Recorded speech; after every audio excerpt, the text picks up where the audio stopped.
بسم الله الرحمن الرحيم. الحمد لله رب العالمين، والصلاة والسلام على أشرف المرسلين سيدنا محمد وعلى آله وصحبه أجمعين. أما بعد، فهذه هي المحاضرة 47 في سلسلة أحب لغتي. وقبل أن ندخل في دراسة أسلوب الاستفهام، أود أن ألقي ملحوظة مهمة جدا في أسلوب الشرط ظريفة. في بيت شعر ظريف بيقول إيه؟ قالت بنات العم يا سلمى وإن كان فقيرا معدما. قالت وإن، يعني بنات العم بتكلم سلمى وبتقول لها إن، طبعا أداة شرط، إن كان فقيرا معدما، أدي جملة شرط، تتزوجيه، أدي جملة جواب الشرط. هم هنا في البيت ده هو حذفوا جملة جواب الشرط، وإن كان فقيرا معدما. مفهوم بقى إن يعني تتزوجيه جملة جواب الشرط، يبقى قد تحذف جملة جواب الشرط. سلمى طلعت أذكى منهم في اللغة، وبدل ما تقول وإن كان فقيرا معدما أتزوجه، حذفت لجملتين، جملة شرط جملة جواب الشرط. قالت وإن، يبقى قد يحذف جملة جواب الشرط وقد يحذف الجملتين كلهم ويفضل حرف الشرط إذا كان هناك قرينة، يعني إذا كان هناك دليل على الكلام.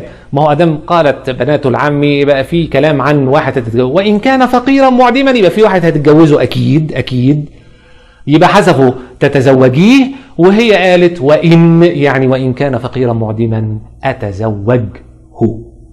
دي نقطة كانت ظريفة في أسلوب الشرط. تعال لأسلوب الاستفهام. أدوات الاستفهام هي نفس أدوات الشرط اللي احنا قلناها: من وما وأين ومتى وأيان وأن أي، نفس الكلام بالظبط اللي قلناه في أسلوب الشرط هو اللي هنقوله في أسلوب الاستفهام.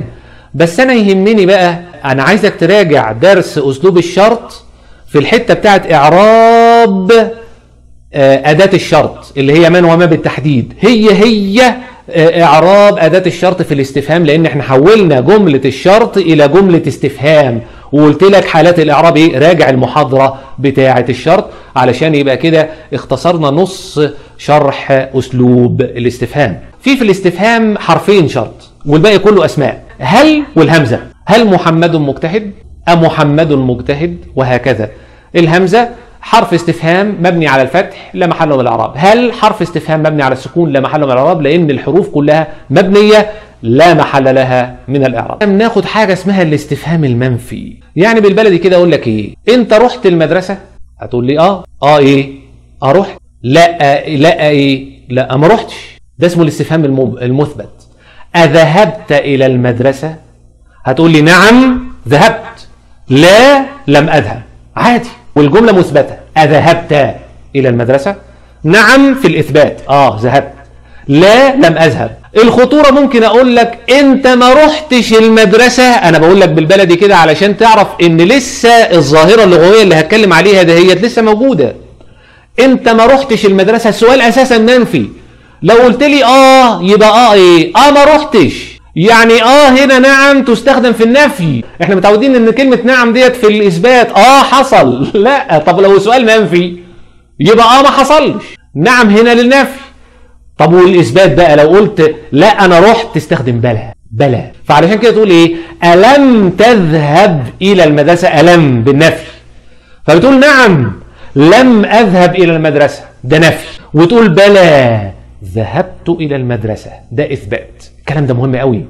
طب ممكن هي ألم بس؟ لا، ممكن ألا تحب العمل؟ نعم لا أحب العمل، ده نفي. بلى أحب العمل، ده إثبات. ممكن أليس محمد مجتهدا؟ هتقول نعم ليس محمد مجتهدا، أو بلى محمد مجتهد. وتيجي هنا هو أهم أداة استفهام جديدة اللي هي كم ديت نوعين: كم خبرية وكم استفهامية. كم الاستفهامية دي معروفة. طب ايه كم الخبرية ديت؟ بيقول لك كم الخبرية ديت تدل على الكثرة. يعني اقول لك ايه مثلا؟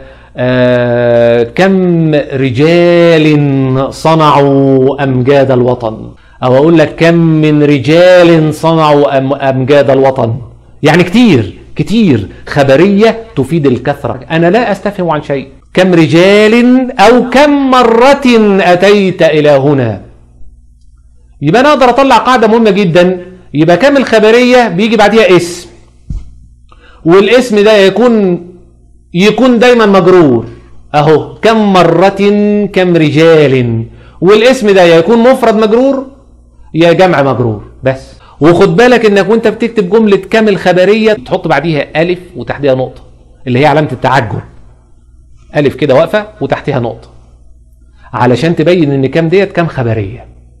كم رجال صنعوا امجاد الوطن، يبقى اللي بعد كم دهيت اسم جمع مجرور، وكم مرة اسم مفرد مجرور وادام مجرور، وكم دهيت مش حرف جر يبقى اعرابه ايه؟ مضاف اليه. ما احنا متفقين ان هنا اللغة ما فيهاش غير مجروران، المجرور بحرف الجر والمضاف اليه. طب اقول عليه مضاف اليه مجرور؟ مضاف اليه مجرور عادي خالص، وعلامة جره حسب بقى ظروف. ساعات يقولوا ان دوت اسمه تمييز مجرور بالاضافة، دي صيغة اخرى من الاعراب في حالة كم بالتحديد، تمييز مجرور بالاضافة. يبقى اذا عاوزين ان شاء الله في المحاضرة التالية نتكلم عن كم الاستفهامية وشكلها ايه والجملة بتاعتها ايه والاعراب هيكون ازاي. ان شاء الله نتحدث عن ذلك في المحاضرة التالية. شكر الله لكم، والسلام عليكم ورحمة الله وبركاته.